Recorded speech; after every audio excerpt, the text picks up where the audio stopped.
سیدنا عبداللہ ابن مسعود رضی اللہ تعالی عنہ بیان کرتے ہیں کہ رسول اللہ صلی اللہ علیہ وآلہ وبارک وسلم نے ارشاد فرمایا، ما عال من اقتصد، یہ مختصر سا جملہ ہے اور اس کے اگر معنی پر غور کریں تو آپ یہ بالکل ماننے پر مجبور ہو جائیں گے اور دل کی گہرائیوں سے یہ تسلیم کریں گے کہ دنیا کا بہترین اگر کوئی رہنما اور رہبر ہے ہر حوالے سے وہ رسول اللہ صلی اللہ علیہ وآلہ وبارک وسلم کی ذات مقدسہ ہے۔ آپ بطور طبیب دیکھ لیں، بطور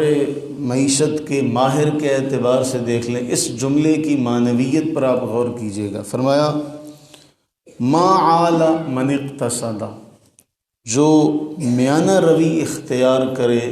وہ کبھی محتاج اور تنگ دست نہیں ہوگا۔ آپ اس جملے کو ہر جگہ ہر فیلڈ میں لے جا کر دیکھ لیں تو آپ اس کے سچائی کے اوپر آپ کا دل باغ باغ ہو جائے گا کہ اس سے بہترین جملہ اور کوئی نہیں ہو سکتا کہ جس بھی معاملے میں آپ میانہ روی اختیار کریں گے آپ کبھی اس میں ناکام نہیں ہوں گے۔ وہ کوئی بھی معاملہ ہو کہ میانہ روی جو ہے، درمیانہ راستہ اختیار کرنا، نہ بہت زیادہ شدت کا اور نہ بہت زیادہ نرمی کا، درمیانہ راستہ، یہ جو میانہ روی ہے، جب رسول اللہ صلی اللہ علیہ وسلم نے ارشاد فرما دیا کہ ما عالی، وہ محتاج نہیں ہو سکتا، وہ تنگ دست نہیں ہو سکتا، تو پھر کائنات ادھر کی ادھر ہو سکتی ہے۔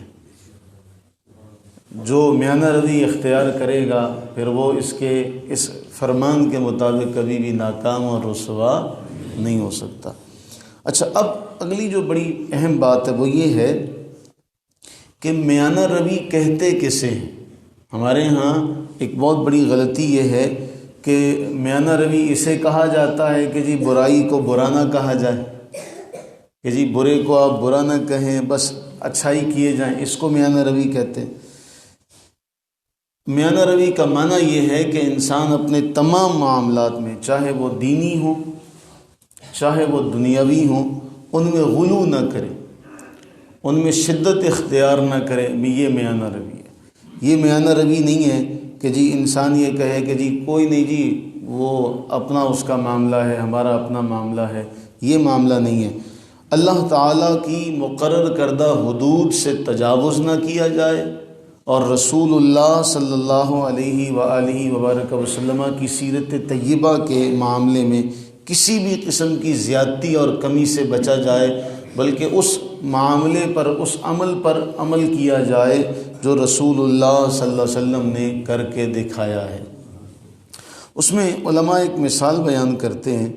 کہ مثلا 3 آدمی ہیں، ان کا سردار ایک فاسق آدمی ہے۔ ایک آدمی کہتا ہے کہ جی میں تو نہ اس کو کبھی سلام کروں گا، نہ اس سے کبھی بات کروں گا، میں اس کو چھوڑ دوں گا، بالکل یکسر میں اس سے لا تعلقی اختیار کرتا ہوں۔ دوسرا آدمی یہ کہے کہ نہیں جی میں اس کا فسق اس کے ساتھ ہے، اس کی برائی اس کے ساتھ ہے، میں تو اس کے ساتھ بھی چلوں گا، اسے سلام بھی کروں گا، اس کا گناہ اس کے ساتھ ہے، مجھے اس سے کیا لگے، میں اس کے ساتھ اٹھوں گا بیٹھوں گا، اس کی دعوت بھی قبول کروں گا۔ تیسرا آدمی یہ کہے کہ اس کا فاسق ہونا، اس کے فسق کی وجہ سے میں اسے ناپسند کرتا ہوں، ہاں لیکن اگر میں اسے چھوڑ دوں تو یہ مزید گمراہی کے راستے پر چلا جائے گا، اس لیے میں اسے چھوڑ نہیں سکتا۔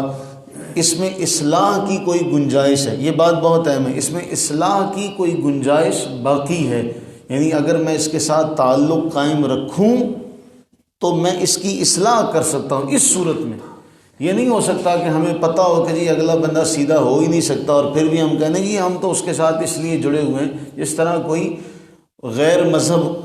کا ماننے والا ہو، اسلام سے باہر کا کوئی معاملہ ہو تو ہم کہیں نہیں جی ہم تو اس لیے لگے ہوئے ہیں کہ جی وہ ہمارے ساتھ آ جائے۔ اگر آپ کو اس کا قطعی یقین ہو کہ جی آپ اس کی رہنمائی نہ کریں تو وہ گمراہی میں رہے گا، اور آپ کے رہنمائی کرنے سے وہ گمراہی سے بچ جائے گا، یہ تیسرا آدمی ہے۔ وہ کہتا جی میں اس کے ساتھ تعلق رکھوں گا بھی نہیں، لیکن اس کو نصیحت کرنا نہیں چھوڑوں گا۔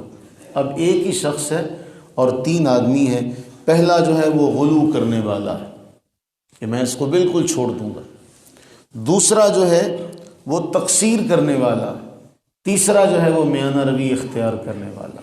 اب یہ آپ نے اپنی زندگی کے ہر معاملے میں اس کو لاگو کر لیا جائے، خرچ کا معاملہ ہو، ملنے ملانے کا معاملہ ہو، پہننے پہنانے کا معاملہ ہو، کھانے کھلانے کا معاملہ ہو، ہر معاملے میں اس کو اپلائی کیا جائے۔ ما اعلی من اقتصاد، جو میانہ روی اختیار کرے گا وہ کبھی بھی ناکام اور رسوا نہیں ہوگا، وہ کبھی بھی تنگ دست نہیں ہوگا۔ اللہ سے دعا کریں کہ باری تعالیٰ اس خیر والے وقت کا صدقہ، اپنی رحمت کا صدقہ ہم سب کو تنگ دستی سے محفوظ فرمائے، ہم سب کو غلو سے محفوظ فرمائے، ہم سب کو تقصیر سے محفوظ فرمائے، اور ہمیں میانہ روی اختیار کرنے کی توفیق و ہمت عطا فرمائے۔ آمین آمین ثم آمین۔